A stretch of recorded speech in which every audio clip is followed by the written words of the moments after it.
Okay, we're going to go over a few late summer perennial flowers. As the midsummer flowers are dying back, the late summer flowers should be taking over so that we have color all year round. That's the idea. Something blooming every single day of the year. It's possible in Vancouver. And I will try and prove it.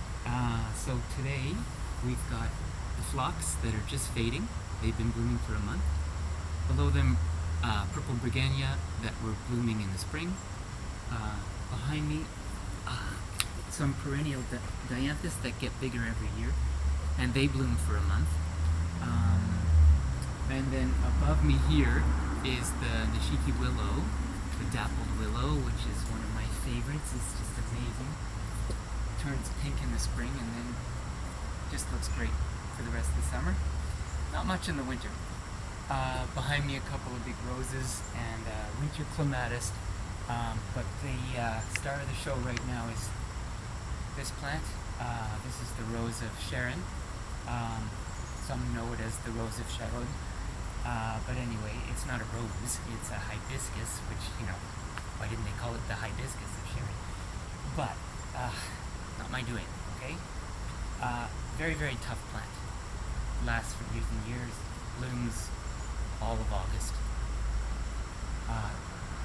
There's some that are even on standard. Those of you who live in Vancouver would know Thurlow Street at this time of year. Thurlow Street, August 1st, spectacular. Thurlow and Davie, very nice. Those are Rose of Sharon trees, or Rose of Sharon on standard.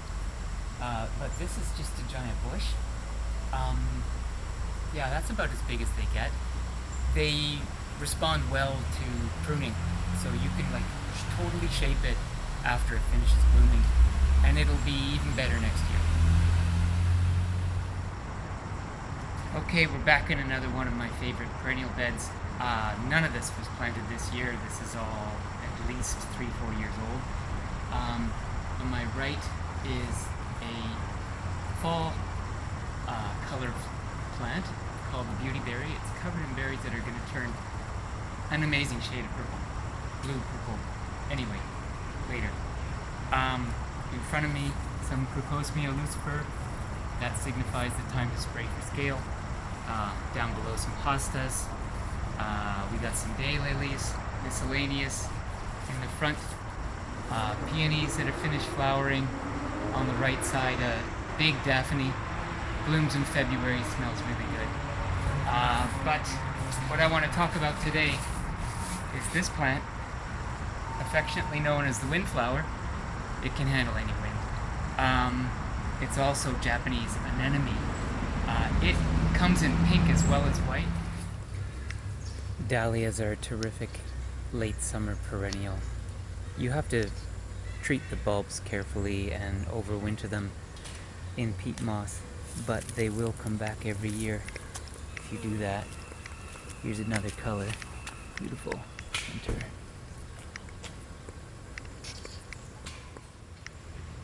Black-eyed Susan is the workhorse of late summer flowers.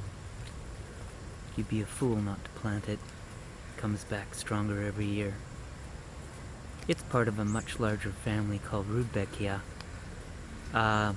In my experience, the rest of the family are much more delicate, have difficulty returning year after year, but the Black-eyed Susan is bulletproof. Fantastic plant. And at this time of year, quite inexpensive to purchase. Maybe $12, something like that. Echinacia, more commonly known as coneflower, is the regular ingredient in cold medication. It is an amazing plant, very, very tough. Comes back year after year, can handle very cold weather.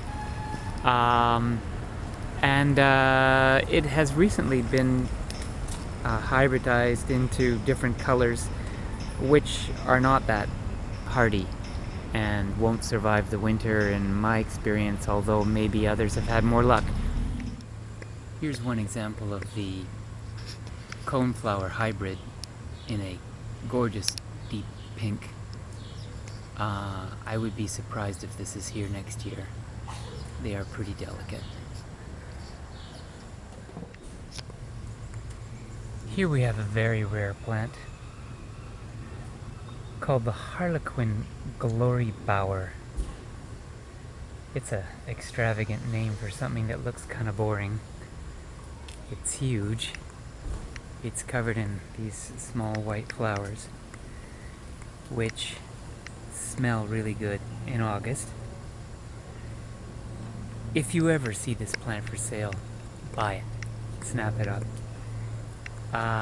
It doesn't look like much right now, but you wait a month, you will see an amazing thing. These flowers transform themselves into something truly magnificent, worth the extravagant title. Finally, one of my favorite perennial late summer flowers is the perennial Lobelia. It blooms for about a month. It's a pretty rare sight, not because it's hard to find. It's easy to find. They're everywhere at this time of year. It's just people don't shop at this time of year. So, for that reason, they're quite inexpensive. This plant might be $12. And they come back year after year. There's other varieties that come in pink. I'm not sure about other colors, but this one called Starship is the most common and I think the toughest too. So I don't know what this has to do with the little blue flowers that are regular annual lobelias. I'm sure somebody knows, but I don't. But they're pretty great. Okay. Till next time.